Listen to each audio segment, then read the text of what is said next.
জয়দেবপুরে train দুর্ঘটনা ৩ ঘন্টা পর ছাড়ল অগ্নিবীণা এক্সপ্রেস।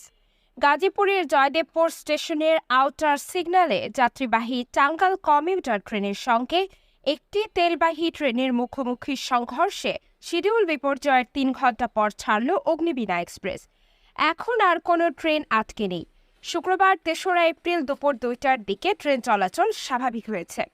এর আগে বেলা ১১টার দিকে জয়দেবপুর স্টেশনের আউটার সিগন্যালে যাত্রীবাহী টাঙ্গাইল কমিউটার ট্রেনের সঙ্গে একটি তেলবাহী ট্রেনের মুখোমুখি সংঘর্ষের ঘটনা ঘটে।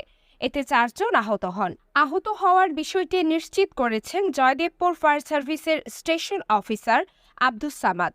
তিনি জানান, রেল দুর্ঘটনায় ২ ট্রেনের চালক ও সহকারীরা আহত হয়েছেন। তাদের স্থানীয় হাসপাতালে চিকিৎসা দেওয়া হচ্ছে।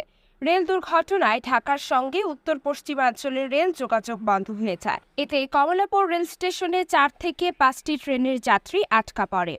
গাজীপুরের জেলা প্রশাসক আবুল ফাতে মোহাম্মদ শফিকুল ইসলাম বলেন, জয়দেবপুরে ট্রেন দুর্ঘটনার কারণ খতিয়ে দেখতে ৩ সদস্যের তদন্ত কমিটি গঠন করা হয়েছে। আগামী ২ কার্যদিবসের মধ্যে তাদের প্রতিবেদন জমা দেওয়ার নির্দেশ দেওয়া হয়েছে।